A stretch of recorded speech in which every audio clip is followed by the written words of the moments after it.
Good day, Bashar. Very Good day. excited to meet with you. Very grateful for this opportunity. It is our passion and our pleasure to interact with you as well. What would you like to discuss? Well, there are several things. Obviously, first of all, you and I seem to have a similar sense of humor, and I have wondered what role a sense of humor has in the achieving and maintaining a higher vibrational state.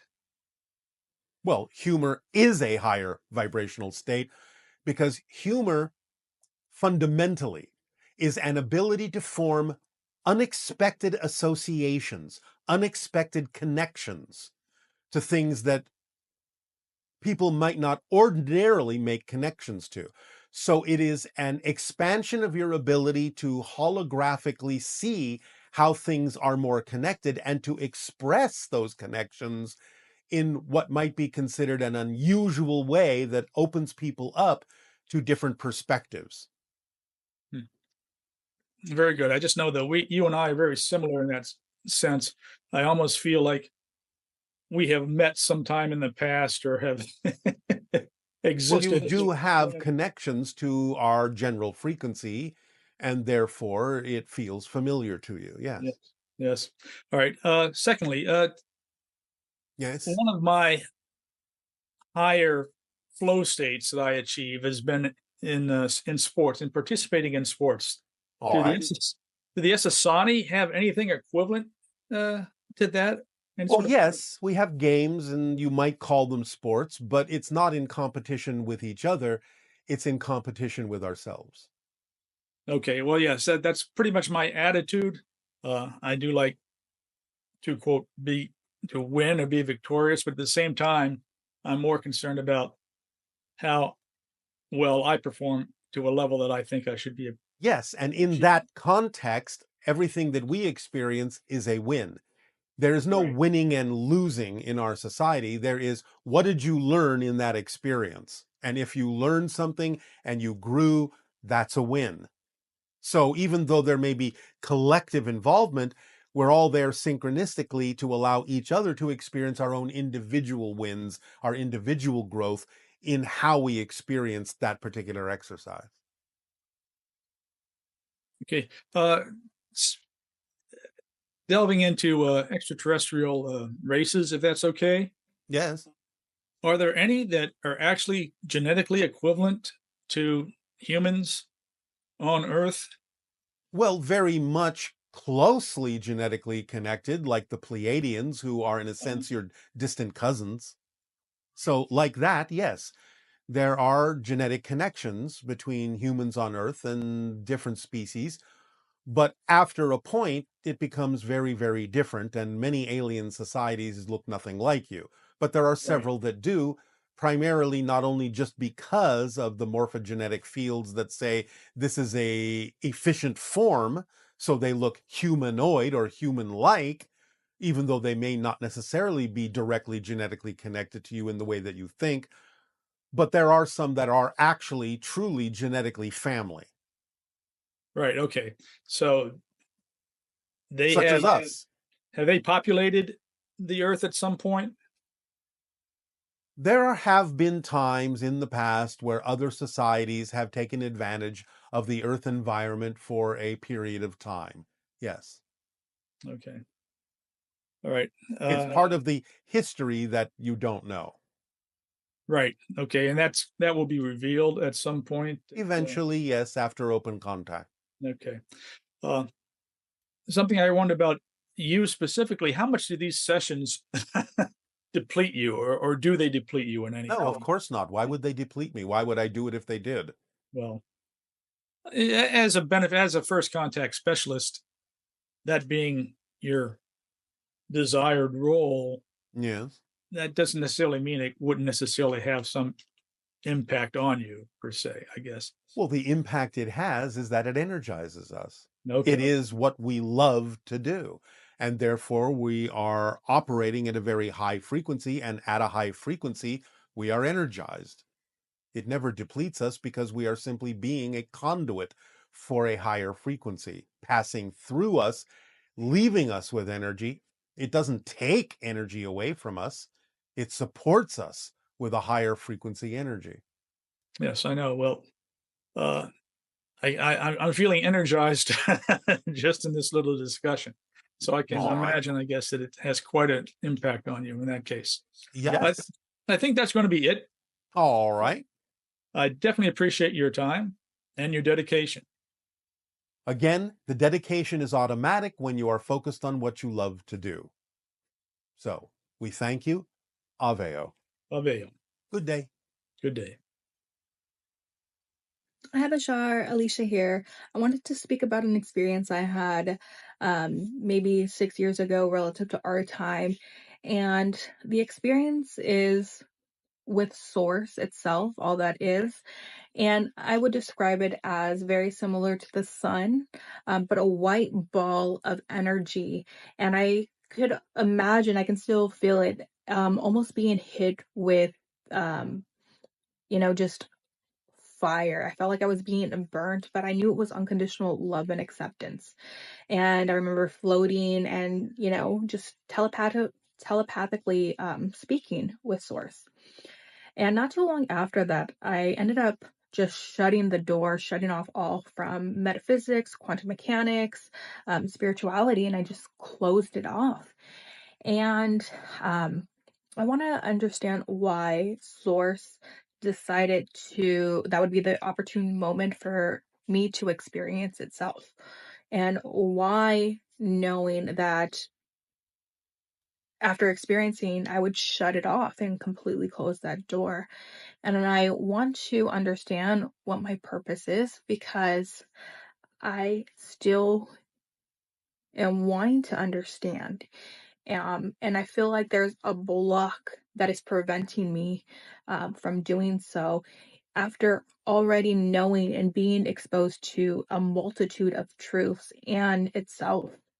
Well, you were shown what you actually are, that you are source, you come from source. You are given the vibration to reach for through the challenges in your life. So you shut down the direct connection so that you could climb the ladder by going through and facing the challenges that would ultimately bring you back to being able to connect to that frequency again. But you were given the opportunity to know exactly what that frequency feels like so that you have something to aim for and understand that that's where the challenges that you choose to transform in positive ways will ultimately take you if you keep transforming those challenges. Good day. Thank you so much for this interaction, Bashar. It is our passion and our pleasure. So you've described both the physical body and the personality structure as being the prism through which our pure consciousness is filtered in order to create our physical reality experience. Yes. I was wondering, what is the difference then between the personality structure and the physical body? Well, the personality structure is what determines what the physical body is going to be in terms of how it arranges its DNA components when it is laid out on the blueprint level. Does that make sense? Do you understand? So the personality structure, the beliefs, thoughts, and emotions do that? Yes, it's all woven into the structure of the genetics that will reinforce the belief system that is germane for that personality structure to have in order to face the challenges that the soul chose to face in that physical experience.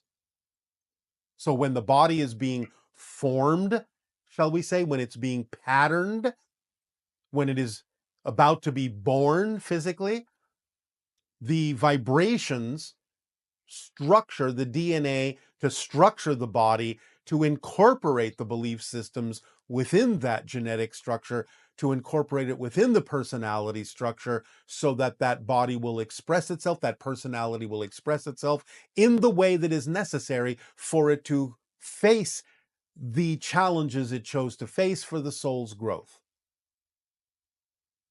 Does that make sense? Yes, to some degree it makes sense. I will need to absorb it a little more, but All right.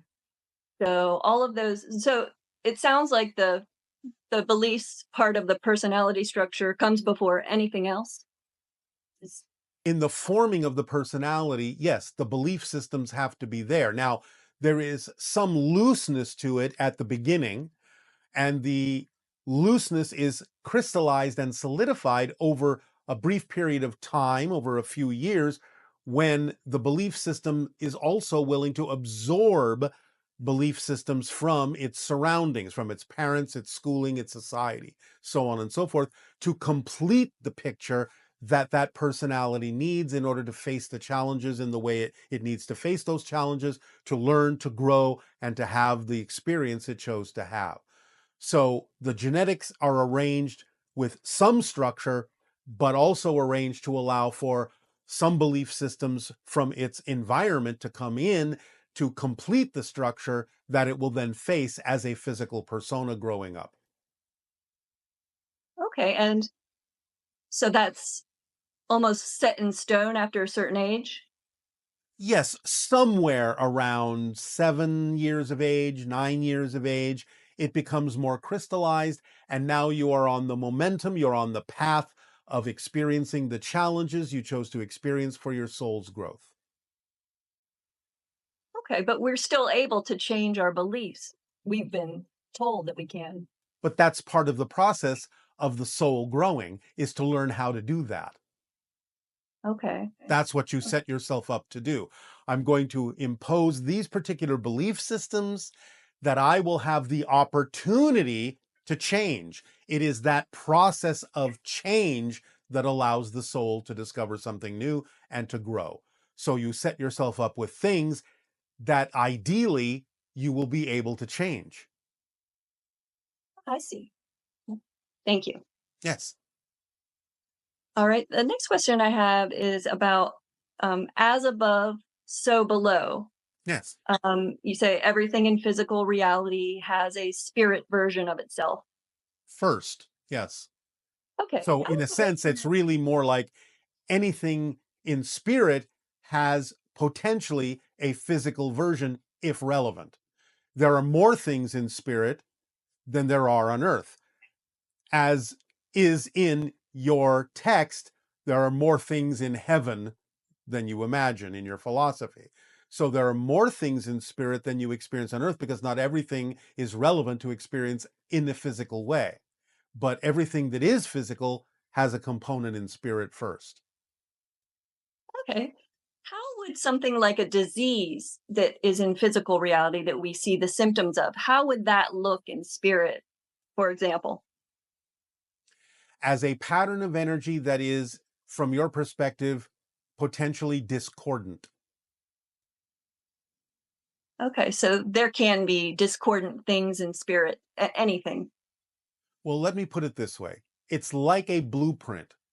I'm going to have this experience of this disease, which is something that is representative of being out of balance with my core frequency. So as a blueprint, you may see it as something that looks like it's slightly shifted off of the center core essential frequency in a way that would cause a discordant harmonic between the two. Just to put it in energy terms. Okay. Makes sense. All right. Now I have some questions about the social experiment. Yes. Um, Now for the letter we sent out, it Yeah. was it was signed the Interstellar Alliance Social Experiment Group. Yes. Uh, and I'm a member of that. I've been doing the steps, All but right. I didn't consciously write the letter. I was just wondering who actually wrote it and how did you use our consciousnesses in writing In it? exactly the same way that you are experiencing conversation with us now. We downloaded it to the channel, who then translated it into words on his computer. Okay. Um, so it's a reflection of our collective higher mind, the Always. letter. Hmm. And that's, I guess, how all the social experiment steps were created as well. Yes. But it's also a reflection of something that allows us to observe the reactions of individuals who choose to participate. Now, what will happen if people want to embellish the ID cards or The degree or to which that might be done, even though we are suggesting that it may not necessarily be done, will again tell us something about the way people perceive things, how they approach things, how they interact with things. And that's part of the reason for this social experiment, is not only for you to utilize these things to your own effect and your own advantage, but for us to observe what happens when you do them, when you align with it, or when you do something different than we suggested. okay. Um, on that same general theme, I sent a letter out to one of my senators, and he suggested that I call someone who worked under him, who's in charge of the space aspect of his work, I guess, and to talk about this subject with him. And I felt All right. excited to do that, but then I thought maybe this is going out of the bounds of the social experiment since it was connected to the letter. Do you have any guidance on that? You may have a conversation. It depends on what the subject is. But again, you can also turn them on to the idea of the origin of that letter and let them discover things for themselves. But it's all right to have a conversation about subjects that are similar to what is covered in the letter. Okay. All we are basically saying is you don't necessarily have to explain what the social experiment is to them, but you can certainly discuss subjects that are contained within the idea of the social experiment, like the existence of extraterrestrial beings and the desire for disclosure and things like that. Okay. And I can refer them to bashar.org for the If they official. wish to understand the actual parameters involved in the social experiment, yes, that you don't have to explain. They can find that out for themselves. But you can certainly have discussions about subjects that are peripheral to what the letter is about. Okay. What does a white flower symbolize to the collective consciousness of the Interstellar Alliance? The opening of consciousness to higher vibrations, to higher light. Okay. All right. Well, I thank you very much. I love you very much. And thank you so much for this interaction. Our unconditional love to you as well. Aveo. Good day. Of